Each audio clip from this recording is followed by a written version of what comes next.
Welcome everyone, this is Coaching in Session. My name is Michael Reardon and I will be your mindset coach today. And today we're going to be talking about mindset skills. Now, mindset skills are simply going to be the ideas that we talk about all the time on the podcast, but more specific. For example, I talk about positive thinking all the time on the podcast. It is a mindset skill. Many people don't realize that it is a mindset skill. They think it's just their mindset. There does come a power when you use your mindset skills properly. For example, let's say your boss calls you on your day off. You don't want to answer the phone because it's your day off. You are so stressed, you're so tired, you need a day to recoup. Do you answer the phone or do you not answer the phone? This is mindset. If you answer the phone and you say, "Hey boss, how you doing?" Boss says, "Doing well, we're short staffed, can you come in?" You say, what do you say? Do you say yes? Because they're short staffed, do you want to help out? What type of person are you? Or do you say no? You're looking at yourself. You need this day off. Maybe you do, maybe you don't. Maybe you don't need the money. So what do? Mindset skills are going to help you see which choice is going to be more valuable for you. These 10 skills that I'm going to be talking about today are going to be different for everybody. They're in no order. The top 3 or the first 3 are maybe my top 3. And maybe even the methodology that we use at Reven Concepts for our coaching programs. And it's important that you find a coaching program that's going to resonate with you. For example, number 4 that we're going to be talking about today, emotional intelligence EQ. As you know, I don't care how you feel. I don't care if you're tired. If our goal for the day is to get up and go work, we're going to get up and we're going to go work. F your feelings, F your comfort. We are trying to get out of that. Versus if you are more maybe on the emotional intelligence side, you might say, well, self-care day. I work so hard. Let me have some ice cream. Depending on your mindset skills can be an issue. If you remember what we talked about on the issues with mindset on that episode, if you haven't, check it out. We talk about there's issues with mindset, but many people don't realize the issues until they're finally neck deep in them. And I'm here to tell you that we can look at the skills rather than the issues, but we have to know about the issues so we can focus on the skills. So let's take a look at this blog right here and begin to look at our mindset skills and how we can apply those in our life today.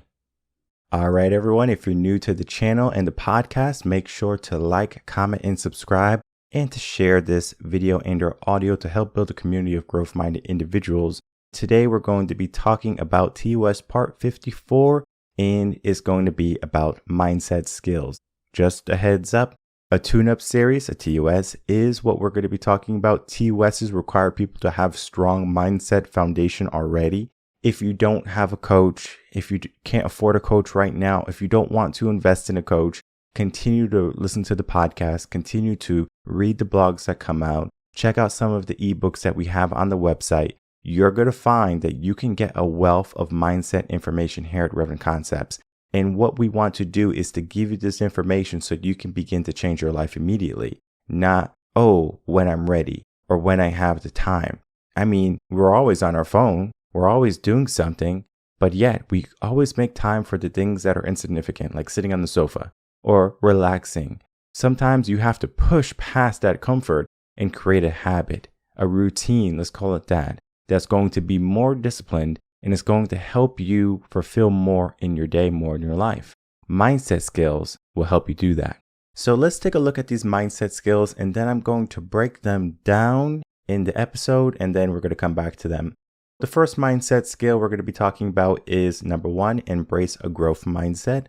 The second mindset skill is going to be harness the power of positive thinking. The third mindset skill is going to be build resilience. The fourth mindset skill is going to be cultivate emotional intelligence. I call it EQ. Emotional intelligence has many different meanings. I have many episodes on emotional intelligence, but EQ is a different understanding of emotional intelligence that we're going to be focusing on for number 4. 5, practice self-compassion.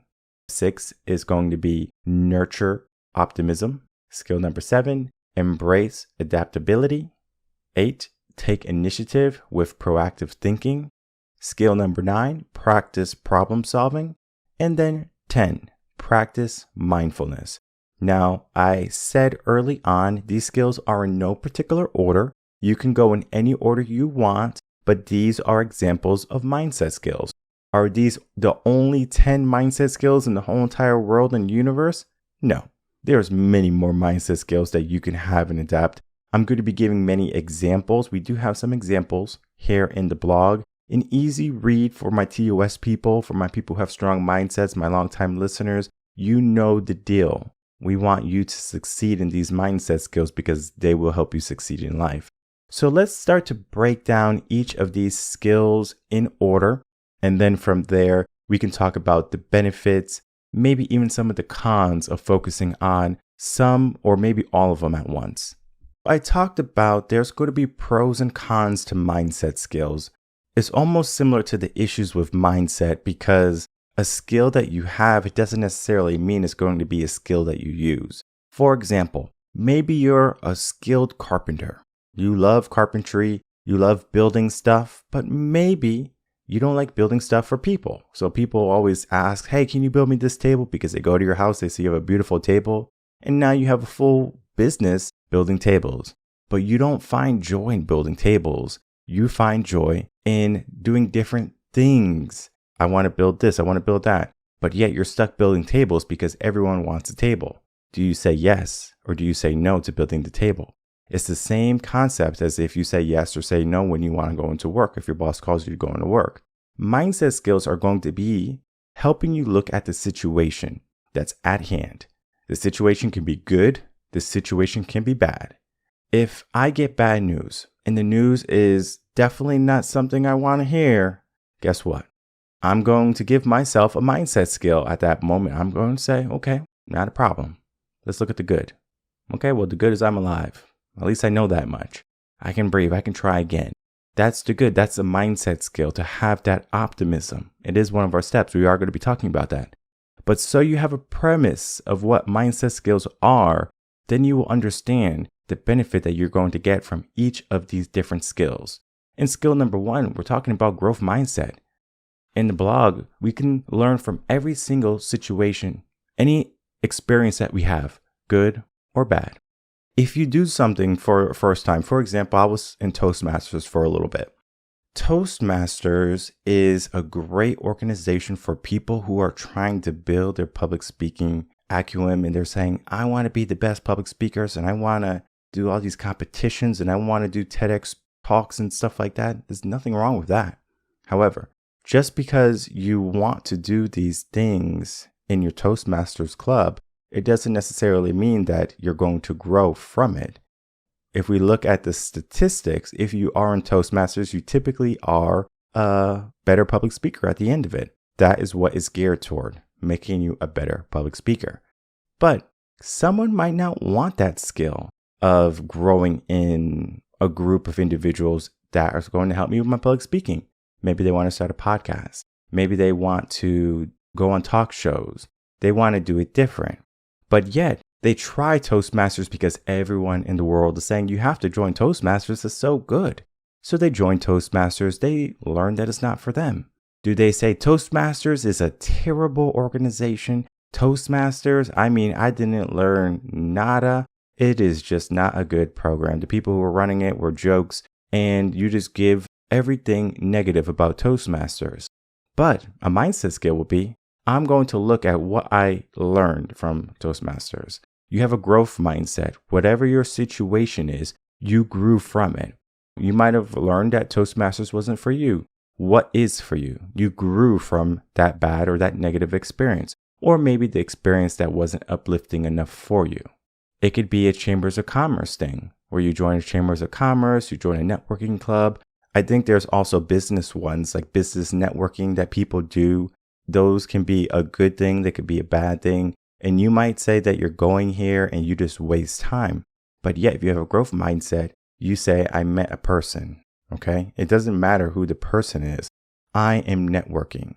You might have clients, you might have followers, whatever it be. You interact with one of them. You are growing. You are creating the habit, a growth mindset. The growth mindset doesn't stop there. It goes so much more. Growth mindset is helping you just understand that there's so much out there. But when you can see the good in the situation, you grow from the situation. A growth mindset can help you learn and experience things a lot better. Then we get into step 2, or skill number 2. We are going to be harnessing the power of positive thinking. One of the things that I wanted to push when I was creating coaching in session, when I was creating the business, Reven concepts, I said I want it to be positive. I don't necessarily want it to be too negative, because it takes, 3 negatives or something like that to get rid of 1 positive. There are some studies that say you need 5 positives to get rid of 1 negative. I have found 3 is a good number. You can even go as low as 2, depending on the person's mindset. If I get negative news, it probably takes me 2 positives to get back or get rid of that negative news. But the moment that I'm cooking now, I'm not going to just keep looking back at that negative news and say, oh my God, I'm looking at this negative news. Let me not be positive. There comes a detriment when you only focus on the negative, and there becomes a positive when you look at the positive. So you want to look at, how you can look at the positive more in your life. If you got a flat tire, okay, I got a flat tire. This does not feel good. This sucks. Maybe it's even raining or snowing. You can say, okay, well, now I get to enjoy this experience of putting my tire on. It's a hard mindset to attain. Many people, they only look at what's happening right now. Is it good or is it bad? That's what it is. But there's this aspects to being positive at any moment. It might seem sucky. It might be inconvenient. But if you can keep a positive mind, you can do great things. So it might be a very bad situation. You can look at it in a positive light. Depends on what the situation is, of course. But train your brain to be more positive than negative. It takes some time. Then we get into skill number 3, build resilience. Building resilience can mean many different things. It can be that you're building resilience in the gym. You're building resilience in your mind. You're fortifying your mind. Many people, believe it or not, they're afraid to fail. The FOMO, fear of missing out, or the fear of failure, the FOF, fear of failure. Guess what? Many people will try to avoid their fears because they're afraid that they come in reality, or they come to reality. But yet many fears are not going to kill you. Many people are like, I'm afraid to step in front of 100 people or whatever, right? Public speaking. Okay, well, I understand the brain can't differentiate between public speaking and a lion is coming to kill me. It's very difficult to, say, well, what's the difference? Well, one's not going to kill you and the other one is. But fear is very tricky, very clever. It's going to say, well, both are going to, harm you. Your mind is a powerful thing, and it can also be one of your detriments. It could be one of your obstacles. So when you build resilience, you're building yourself stronger to any type of adversity that you might face, whether it be self or exterior from yourself. So if someone comes and attacks you and says, hey, I don't like your podcast. Hey, you're stupid. Hey, I don't like your message. You just need to stop talking. I mean, people can say mean things, but yet what do? Do I say, oh yeah, maybe they're right. Maybe I shouldn't do my podcast anymore. Maybe I should just not talk. Maybe I shouldn't just bring joy to the world anymore, or I shouldn't bring positivity to the world, whatever it may be. I decide, do I want to go through that hardship of dealing with these people? Or do I want to break down and say, you know what? I don't think this is worth it. Depending on your mindset, you have to build adversity. Then we get into 4, we talked about emotional intelligence. This is something that is going to be different for everyone. Some coaches swear on emotional intelligence. Therapists typically gravitate toward emotional intelligence. I want to only talk about EQ today. EQ is going to be understanding and managing your emotions effectively. So understanding is going to be not understanding just yours, but other people's emotions, and then managing your emotion. You do not have to manage anyone else's emotions. That is not your job. You do not regulate other people's emotions. Even though people might coerce you to say, yes, you are in charge of my emotions. You're making me unhappy right now. You're getting me ticked off right now. You're making me very upset, whatever it be. You might think, oh, maybe I should start to, look at other people's emotions before I look at mine. This is a tough pill to swallow. Maybe borderline mindset OD. Focus on your emotions first. When you can create an equilibrium of your emotional state, no matter what people do, whether they attack you, if they do this or they do that, you're going to be chill. And I mean, if you do like maybe get a little bit upset, it is not much. It is literally like just like boop, a little boop on the radar or whatever. You can learn from just managing your emotions very effectively. Many people, they get so upset because someone says something to them, someone did something to them. They become the victim so quickly. But if they can say, you know what, I'm not going to be the victim. I'm going to learn how to triumph over these negativities, these negative emotions that are coming my way. And then you can learn how to make them positive. So managing your emotions is going to be a better thing. Learning how to understand, not react, is going to be better for you long term. It's a mindset skill that many people in our world today don't have. They think they're being empathetic. They think they're being sympathetic, but really they're just being ignorant to that they have not mastered this mindset skill. So people who say that they're emotionally intelligent and they know a lot of emotions, check them, because you might find that there's moments in their life that they're not truly regulated there. This is something that is a lifelong practice. You're going to find there's some things that tick you off, and there's going to be sometimes you're just going to be like, whatever. Depending on what it is, you might find a lot of passion in certain aspects, maybe your job, your career, your relationship. But then there's certain things like you can care less about. If someone scratches your car, you might say whatever, but you might love your car. And you were like, oh, I'm going to be very upset if someone hits my car. Whatever, it's just a car. But yet you might have given yourself a mindset that if someone touches my car, I need to be angry. Emotional intelligence, EQ, is saying you need to learn how to manage your emotions. And then you need to know how to understand why you're angry.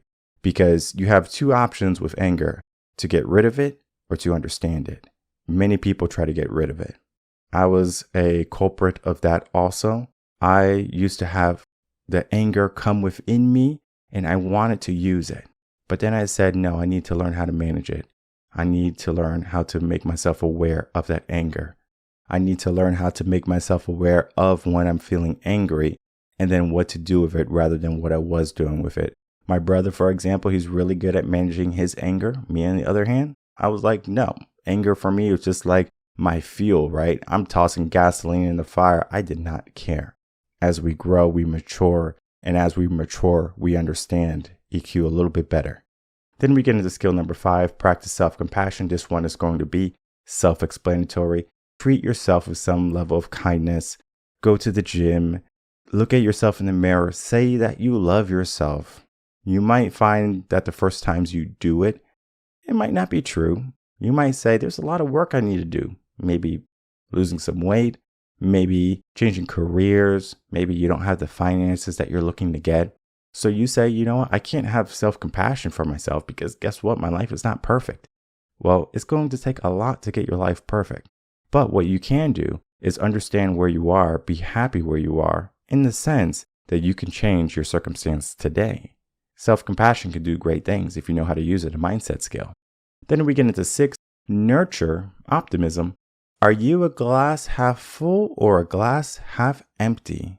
Is probably the most common question you have ever heard when it comes to looking at the brighter side, looking at the positive, being optimistic for what's coming next.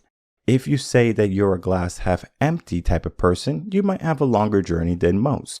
If you say the glass is half full, then you're probably on the right track to being effective, efficient, and maybe even mastering this skill, okay? It is going to take some time to learn it a little bit better, but what I will tell you is if you are more optimistic, you're more likely to take effective and direct action toward your goals and your purpose. Sometimes people are very passive about trying to accomplish things in their life. Oh, I'll do it later. I'll do it tomorrow. I'll do it when the pain is finally too much to handle. We don't have to do that. If you're optimistic for the future and you know how to take action, you put those two together, listen, you got the recipe for something good. And I want you to get it. I want you to make it. But it's going to require you to change your mindset and to master this skill. Then we get into skill number 7, embracing adaptability. Adaptability is just going to be, can you pivot when you need to pivot? Can you move when you need to move? Can you change when you need to change? Can you fill the glass the way it needs to be filled? Bruce Lee had a great saying. He says, be like water. And basically, be like water is mold where you have to be. He says if you take water and you pour it in a glass, it takes the shape of the glass. If you pour it in a vase, it takes the shape of the vase. If you pour it in a pan, it takes the shape of a pan. And we can keep going on, right? There's different shapes. Water molds to its environment. Why don't we? Many people, they get into the sense of, oh, this is too hard. I just grew up in the hood. I grew up in the ghetto. But yet they don't have to stay there. They don't have to adapt. They can change their container. If they don't like their bowl that they're in Chicago, maybe they say, you know what, I want to go to Texas. Cool. You do the work. You adapt, you pivot, you change when you need to change. Many people don't change until it's too late. Because again, number one, comfort. Number two, they don't have the habits built yet, or they have wrong habits built. So they just stay where they are. And then you have the aspect of they don't know how to do it. So if you are in this situation where you don't know how to adapt to different changes in your life, whether it be a divorce, a relationship, breakup, no relationship, trying to find relationships, maybe loss of career, loss of a loved one, a definite family, we have to know how to adapt to those situations and those moments in our life that are going to be inevitable. We learn from them. We grow from them. And then even going back to step number one, the situation, the growth mindset aspect of it. You adapted. Did you grow because of it? Now you're more effective because you grew from it. Then we get into skill number 8. That's going to be taking initiative with proactive thinking. Simply, this is going to be that you are planning ahead. Think of you are not just living for today, YOLO, okay? The YOLO mindset is not this. A mindset skill is going to be, let's be proactive about what we're going to be doing next. When you reach one goal, do you have another goal behind that goal? Let's say your goal is to lose 10 pounds. Why do you want to lose the 10 pounds? Now you say, okay, I want to fit in this dress. Your goal is not to lose 10 pounds. Your goal is to fit in the dress. So we're going to say your goal is to fit in this dress. After you fit into that dress, what is your next goal? Oh, I want to be able to run a marathon. Great. Now we have a clear understanding of what we want to do. Anyone can lose 10 pounds. You could lose 10 pounds of muscle and be unhappy with that you lost 10 pounds. We are trying to get into that dress. We are trying to run that marathon. We are trying to be in that magazine or on that cover. We need to understand how to adapt and be proactive in our thinking. It's not just live in the moment all the time. It's about let's plan for the result. Let's plan for the end of where we want to be rather than where we are today. Most people think 1 or 2 moves ahead. Minimum, you should be thinking 5 moves ahead. No maximum, really. But if you can get up to 10 moves ahead, you're going to be in a really good situation. Ideally, start with 5, move up to 10. And then if you can grow from there, you're going to be that top 1% that everyone talks about. It's not going to be easy because you have to be consistent. You have to be always doing something. It's no days off. You're always looking at what's next, what needs to be done next. People want to sit on the sofa, watch movies, and do things that are, again, helping them grow. Those people are going to have a more difficult time with step number 8. Proactive thinking, bring something good with what you do. Skill number 9, master problem solving. Problem solving is this. My wife is mad at me. Why is she mad at me? I need to fix it. Many people who marry for happiness, that's going to be a you problem, and it's going to create an us problem later. I don't think people realize that. Marriage is not about how can you make me happy? It's how can I learn to be happy in this marriage so we can be happy together. That's what marriage is. That's what marriage should be. But many people in today, and this is why the divorce rate is so high, is because many people are so focused on the singular. I'm focused on me only. And then you're supposed to make me happy. There's a discrepancy there. Because now both people are saying, you need to make me happy. You're not making me happy. And both people are like, well, you're not making me happy. So why should I make you happy? It's tug of war. Master problem solving. Sometimes mastering the problem is to understand the situation. Do you know what situation you're in? Do you know how to get through it? When I was a teacher, sometimes you would get these new teachers, maybe just started a couple years in, and they're not good at classroom management. Most beginner teachers are not good at classroom management, or they just don't have the skills yet. Me, I didn't have the skills. I had great classroom management. So typically you have one or the other. Don't fret. Do not fear. You can make it. Anyone can be a teacher if they have the heart for it. when you're dealing with the problems of a classroom, maybe you have a heavy hitter in the classroom, that those are the kids that maybe teachers or parents would say, oh, that's a bad kid.